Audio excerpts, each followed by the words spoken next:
기도로 항상 기뻐하고 범사에 감사하자. 기도로 항상 기뻐하고 범사에 감사하자라는 제목으로 송구 영신예배 말씀 전하도록 하겠습니다.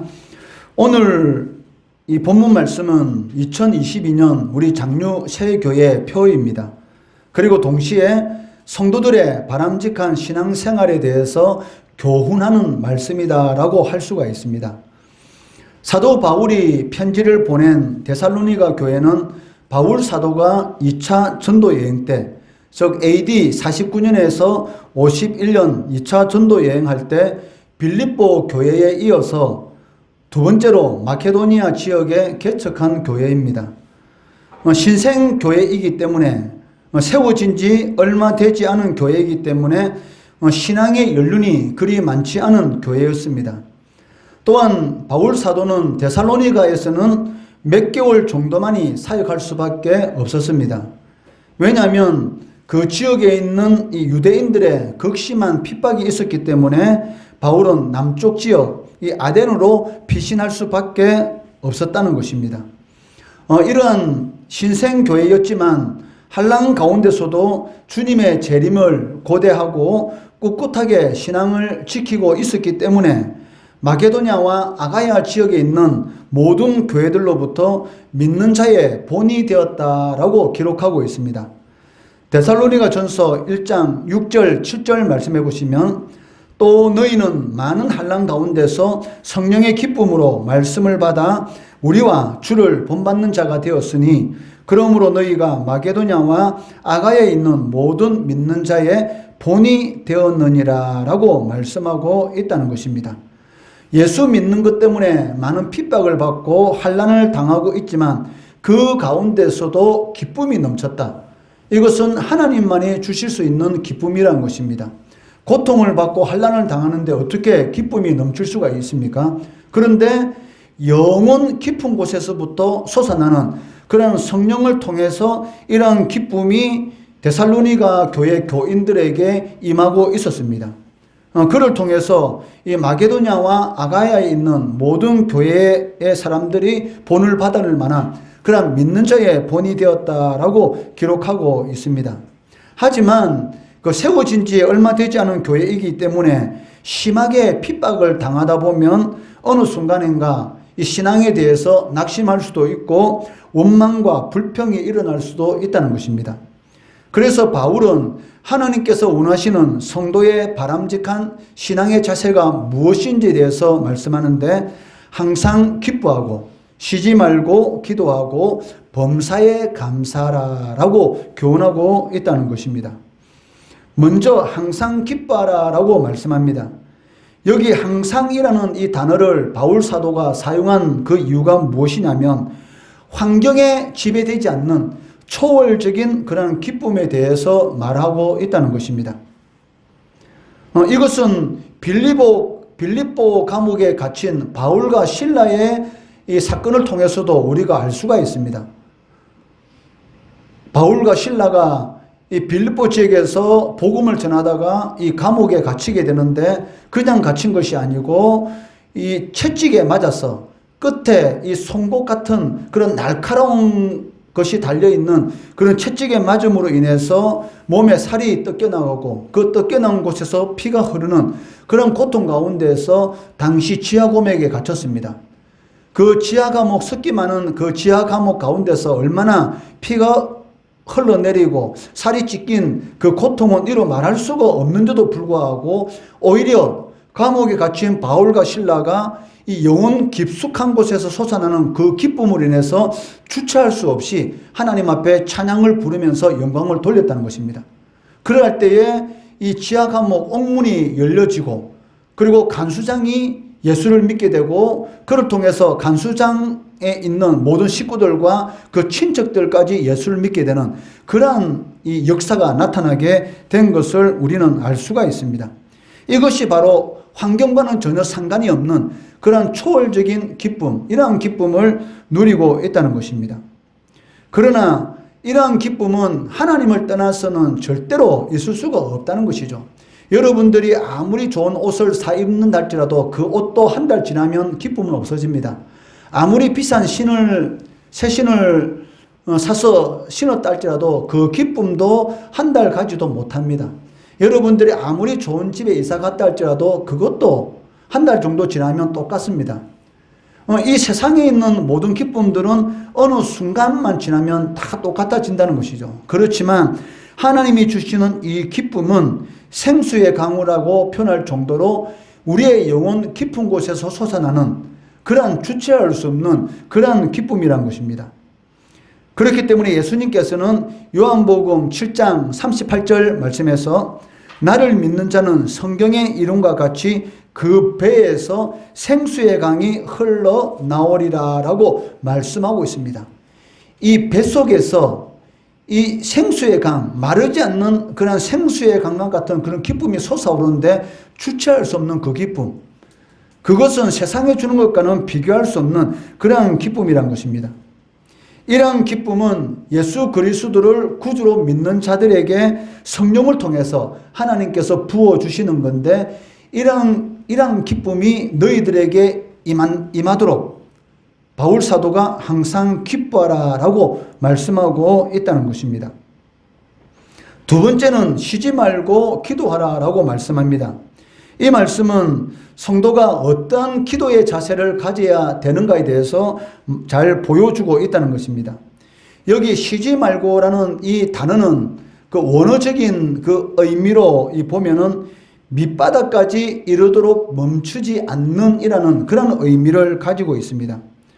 그렇기 때문에 이 쉬지 말고 기도하라라는 이 말은 인간이 견디기 어렵고 이해할 수 없는 그런 극한 상황에 이른다 할지라도 끊임없이 포기하지 말고 하나님 앞에 간절히 기도해야 된다라는 것을 강조하고 있다는 것입니다. 그렇기 때문에 쉬지 말고 기도하라라는 이 말은 다른 모든 일을 다 제쳐놓고 모든 시간을 기도에 투자하라라는 그런 뜻이 아니라는 것이죠. 그런 뜻이 아니고 도무지 기뻐할 수도 없고 용서할 수도 없고 낙심만이 몰려오는 그런 상황 가운데서도 하나님 앞에 기도하는 것을 멈추지 마라, 기도하는 것을 포기하지 마라라는 그런 의미를 가지고 있습니다. 왜 하나님께서 쉬지 말고 기도하라, 어떤 상황 가운데 극한 고통의 상황 가운데 있을지라도 하나님 앞에 기도하라라고 말씀하시는 그 이유가 무엇입니까? 하나님께서 그 문제의 해결자가 되시기 때문입니다. 여러분들이 아무리 어려운 일을 당한다 할지라도 하나님께서 그 문제를 해결해 주실 분이시기 때문에 하나님 앞에 기도하면, 기도만 포기하지 않는다면 반드시 하나님께서 이 사망의 음침한 그런 골짜기에 떨어져 있다 할지라도 거기에서도 건져주시는 그런 역사를 일으킨다는 것이죠. 요셉이 노예로 팔렸지 않습니까? 인생이 끝났다 싶었지만 요셉은 절대로 포기하지 않고 하나님을 바라보고 자신이 있는 장소에서 끊임없이 하나님을 찾고 열심히 살았습니다. 그러니까 이 보디발이 보기에 요셉은 자신이 믿는 하나님이 항상 함께하는 것 같다, 하나님이 함께 하심으로 형통하였더라라고 성경에서 기록하고 있다는 것이죠. 노예가 어떻게 그 애굽의 제2인자인 총리가 될 수가 있었겠습니까? 하나님의 역사가 아니면 그것은 불가능한 것이죠.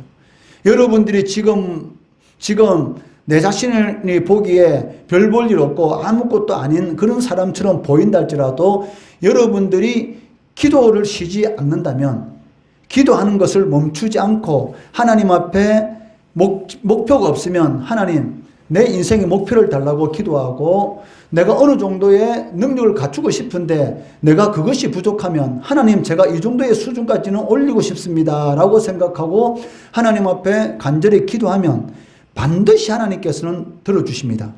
그런데 문제는 무엇이냐면 여러분들이 기도를 하지 않는다는 겁니다.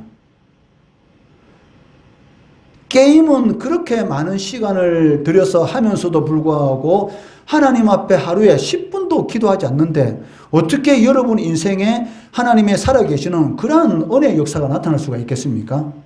그것은 불가능한 것이죠. 그런데 마귀는 이 기도의 능력을 너무나 잘 알고 있습니다. 하나님을 믿는 사람이 하나님 앞에 기도하면 반드시 역사가 일어난다 라는 것을 너무나 잘 알고 있기 때문에 마귀는 끊임없이 여러분들이 기도의 자리로 나아가지 못하도록, 기도하지 못하도록 방해를 하는 것이죠. 그 방해하는 도구가 여러 가지가 있습니다.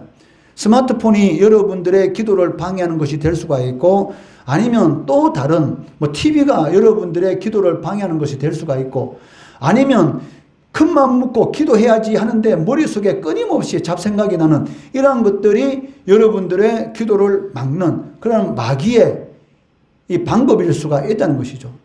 그렇기 때문에 쉬지 말고 기도하라라는 이 말은 어떤 상황 가운데 있을지라도 기도의 줄을 놓치면 안 된다.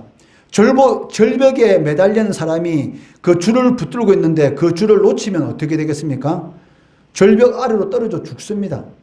어떤 상황 가운데 있을지라도 그 줄을 끝까지 붙들고 있어야 되는 것이죠. 왜?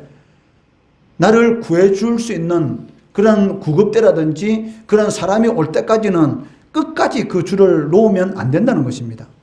마찬가지로 여러분들이 하나님 앞에 기도하는 그 기도의 줄을 놓으면 안 됩니다. 기도를 하지 않는 그 순간 여러분 마음속에는 이 교만이 반드시 삭히게 될 겁니다. 그 교만은 무엇이냐면 하나님이 없이도 나는 살 수 있어. 기도하지 않는다는 것은 하나님이 없이도 나는 살 수 있다라는 그런 교만한 마음을 가지고 있기 때문에 기도하지 않는다는 것이죠. 하나님의 도움이 없이는 나는 살 수 없습니다 라고 생각하는 사람은 반드시 하나님 앞에 기도하게 됩니다. 왜? 하나님께서 내 인생을 이끌어 가시는데, 그런데 하나님의 도움이 없이도 나는 살 수 있습니다 라고 하는 사람은 기도하지 않죠. 왜? 하나님의 도움이 필요 없으니까. 그렇기 때문에 이 두 번째, 쉬지 말고 기도하라 라는 이 말은 24시간 끊임없이 기도하라 라는 그 말이 아니고, 어떤 상황 가운데 있을지라도 기도의 줄은 놓으면 안 된다. 기도를 멈추면 안 된다라는 그러한 의미로서 말씀하고 있다는 것입니다. 그런데 이 말씀에 더 놀라운 것이 무엇인 줄 아십니까? 이 기도하라라는 이 말이 기도하는 사람의 필요를 채우기 위한 그러한 기도를 말하는 것이 아니라는 것입니다. 여기서 기도하라라는 이 말은 하나님의 뜻에 초점을 맞추는 기도, 내가 너무나 지금 고통을 받는 그런 상황 가운데 처해 있는데도 불구하고 나의 필요를 채우기 위한 그런 기도를 하는 것이 아니라 하나님의 뜻이 이루어지기를 바라는 그런 기도를 한다는 것이죠. 지금 내가 너무나 어려운 가운데 있습니다. 그때 어떻게 기도해야 될까요? 하나님, 내가 이렇게 어려운 가운데 있으니까 이 어려운 문제를 해결해 주세요. 이렇게 기도를 하는 것이 아니라, 하나님, 이 어려운 문제를 통해서 제가 깨닫기를 원하는 것이 무엇입니까? 이렇게 기도하라는 것이죠. 이 어려운 문제가 사라지게 해주세요라고 기도하는 것이 아니고, 하나님, 이 어려운 문제를 통해서 제가 무엇을 깨닫기를 원하시고, 그리고 그 깨달은 것을 통해서 어떻게 하나님께 영광 돌리기를 원하십니까? 라고 기도하라는 것이죠. 왜? 너희는 먼저 그의 나라와 그의 의를 구하라. 하나님의 나라를 먼저 구하면 나머지 여러분에게 필요한 모든 것들은 하나님께서 책임져 주신다라고 약속하셨기 때문에 극한 상황, 고통스러운 그런 상황에 있다 할지라도 내 당장 필요한 것을 구하는 것이 아니라, 이런 일을 통해서 하나님, 제가 무엇을 알기를 원하십니까? 어떻게 해야 이런 상황 가운데서도 하나님께 영광 돌릴 수가 있습니까? 이렇게 기도하라는 것이죠. 그러면 하나님께서 춤추십니다. 너무나 하나님께서 기뻐서 이 속에 있는 모든 것까지 여러분한테 다 주고 싶은 그러한 역사를 일으키신다는 것이죠. 세 번째는 범사에 감사라는 것입니다. 여기 범사에라는 이 말은 어떠한 환경에서도라는 그런 뜻을 가지고 있습니다. 그러므로 범사에 감사할 수 있는 것은 하나님은 선하신 분이시다, 하나님은 좋으신 분이시다라는 것을 믿는 사람, 아는 사람만이 모든 상황 가운데서 감사할 수가 있다는 것이죠. 왜? 하나님은 선하신 분이시고 하나님은 좋으신 분이시기 때문에 나에게 절대로 나쁜 것은 주지 않을 것이다 라는 그런 믿음이 있기 때문에 나에게 비록 고통과 같은 그런 어려운 일이 주어진다 할지라도 나는 어떻게 생각이 됩니까? 이 일이 비록 내 눈에 보기에는 좋지 않은 것처럼 보이지만 하나님은 좋으신 분이시니까 이 일을 통해서 나에게 새로운 좋은 것을 주실 거야 라는 그러한 믿음이 내 속에서 생길 수가 있다는 것입니다. 그렇기 때문에 우리가 어떤 상황 가운데서도 하나님 앞에 감사할 수 있는 것은 하나님을 좋으신 분으로, 하나님을 선하신 분으로 깨닫고 믿을 때만이 그러한 범사에 감사할 수 있는 그러한 능력이 우리의 삶 가운데서 나타날 수가 있다는 것입니다. 만약에 이러한 깨달음이 여러분들에게 없다면, 하나님은 좋으신 분이야, 하나님은 선하신 분이라는 이러한 믿음이 없다면 여러분들에게 어려운 일이 닥쳤을 때에 여러분들은 어떻게 행동하겠습니까? 당연히 원망하고 불평하죠. 왜냐하면 하나님을 좋으신 분이라고 믿지 못하는데, 하나님 저한테 이럴 수 있습니까? 제가 매주일마다 하나님 앞에 나와서 예배드리고 매주일마다 하나님 앞에 헌금드리고 그리고 하나님이 기뻐하시는 모든 일들을 그렇게 열심히 감당했는데 하나님이 어떻게 나한테 이럴 수 있습니까? 라고 하면서 원망과 불평을 할 것입니다. 왜? 하나님을 선하신 분으로 생각하지 않기 때문이죠. 왜냐하면 하나님이 좋으신 분이시고 선하신 분이시라면 분명히 좋은 것을 주시는 분이다라는 것을 믿습니다. 비록 현재 눈에 보이는 것은 환난과 고통과 어려운 상황에 있다 할지라도, 그렇지만 하나님을 좋으신 분이시다라는 것을 믿지 않고 깨닫지 못하는 사람들은 어려운 일이 생길 때마다 항상 원망과 불평을 늘어놓을 수밖에 없다는 것이죠. 대표적인 사람들이 누구였습니까? 애굽에서 나와서 광야에 있었던 이스라엘 백성들. 조금만 어려움만 있으면 물이 없다고 하나님을 원망하고 먹을 것이 없다고 애굽에서 우리를 괜히 구해주셔서 이런 고통을 받는다고. 또 가다가 또 어려움 당하면 이 매장지가 없어서 우리를 이 광야에서 죽이시려고 우리를 애굽에서 구원해냈는가 라고 하면서 끊임없이 원망 불평하다 결국 어떻게 되었습니까? 2년 만에 들어갈 수 있는 가나안 땅을 40년 동안 방황하다가 20살 이상 된 이스라엘 백성들은 그 광야에서 다 죽고 그 자녀들만 가나안 땅에 들어가는 그러한 일이 일어나는 것을 우리는 성경을 통해서 이미 배워서 잘 알고 있습니다. 이렇게 이스라엘 백성들이 어려움을 당할 때마다 하나님을 원망하고 불평한 그 이유는 하나님이 어떤 분이신지를 몰랐기 때문이다라고 할 수가 있다는 것입니다. 이와 마찬가지로 당시 데살로니가 교회 성도들은 너무나 힘들고 어려운 그런 상황 가운데 있었습니다. 그렇기 때문에 원망하고 불평할 수 있었는데도 불구하고 원망하지 않고 불평하지 않고 오히려 그 영혼 깊은 곳에서 기쁨이 샘솟듯 솟아날 수 있는 그 이유가 무엇입니까?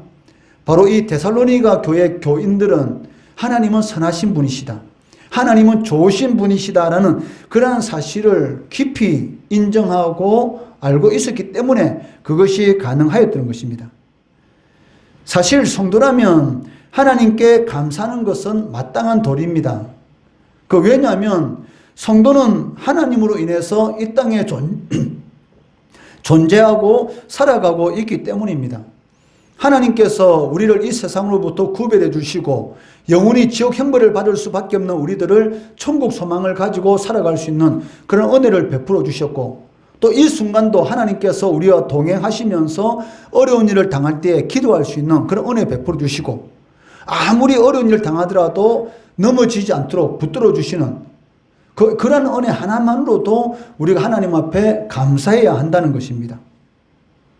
또한 하나님께서는 우리들에게 일반 은총을 베풀어 주셨습니다. 여러분 숨 쉬는데 공기가 필요하지 않습니까? 여러분 1분 숨 쉬는데 돈 얼마씩 제공하면서 숨을 쉬고 있습니까? 아니죠. 하나님께서 이 귀한 공기라는 것을 공짜로 우리들에게 주셨습니다. 이것이 바로 일반 은총입니다. 공기를 돈으로 살려고 하면은 아마 어마어마하게 비쌀 겁니다. 왜? 공기가 없으면 살지 못하니까. 다이아몬드 엄청나게 비싸잖아요. 그런데 다이아몬드는 없어도 살 수가 있습니다. 그렇지만 공기는 없어서는 살 수가 없습니다. 만약에 하나님께서 공기를 사서 호흡하라, 숨쉬라라고 했다면 아마 이 세상에 공기를 살 수 있을 만큼의 돈을 가지고 있는 사람은 아무도 없을 것입니다. 그렇기 때문에 하나님께서 실질적으로 우리가 돈을 주고 사야 될 것을 돈을 주지 않고 가치를 지불하지 않고 은혜 베풀어 주셔서 우리들 누리게 해주신 것, 그것 또한 하나님 앞에 감사해야 되죠. 여러분, 이 봄, 여름, 가을, 겨울 산에서 아름다운 광경 여러분 보면서 돈을 지불합니까? 돈을 지불하지 않잖아요. 얼마나 아름다운 광경들을 많이 봅니까? 그러면서도 불구하고 돈을 지불하지 않는다는 것이죠. 그 좁은 그 극장 안에 들어가서 그거 하나 보는데도 거의 많은 정도의 돈을 지불하는데, 이 아름다운 이 자연, 이 천지 만물을 그 살아 생동하는 그 아름다운 그런 광경을 보면서도 돈 1푼도 지불하지 않는다는 것이죠. 이런 은혜를 누리고 있는 그런 사람으로서 당연히 하나님 앞에 감사하는 것 당연하던 것입니다. 특히 성도는 하나님의 무조건적인 은혜로 말미암아 구원받았기 때문에 또한 하나님 앞에 감사해야 한다는 것이죠. 그렇기 때문에 우리 성도들에게 있어서 감사는 뭐다? 선택이 아니고 필수다 라고 말을 할 수가 있습니다. 그렇기 때문에 범사에 감사라, 어떤 상황 가운데 있을지라도 범사에 감사라라고 말씀하시면서 이것은 그리스도 예수 안에서 너희들 향하신 하나님의 뜻이다. 하나님의 뜻은 멀리 있는 것 아닙니다.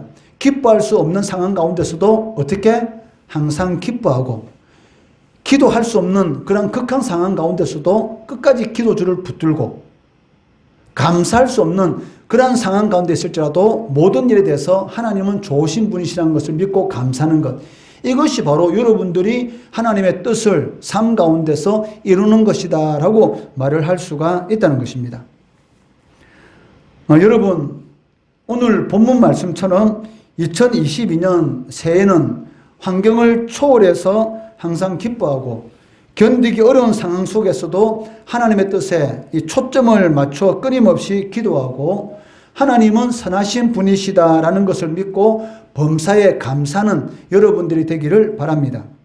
그리할 때 그리스도 안에서 하나님의 뜻을 여러분들은 성취하게 될 것이고, 그를 통해서 새해에는 2021년에 누려보지 못한, 경험하지 못한 그런 복된 은혜를 반드시 누리게 된다는 것이죠. 하나님께서 우리 장류새교회에 2022년 표로 기도로 항상 기뻐하고 범사에 감사하자라는 표를 주신 이유가 있습니다. 여러분들이 우리 교회 이 표대로 좀 힘들고 어렵다 할지라도 기뻐하고, 그리고 기도하고, 그리고 어떤 상황 가운데도 하나님 앞에 감사하게 되면 지금까지 여러분들이 보지 못하고 듣지 못하고 깨닫지 못했던 그러한 하나님의 복된 은혜를 누리게 될 것입니다. 이런 은혜를 누리시는 우리 성도들, 우리 주일학교 학생들 되기를 주의 이름으로 축원합니다.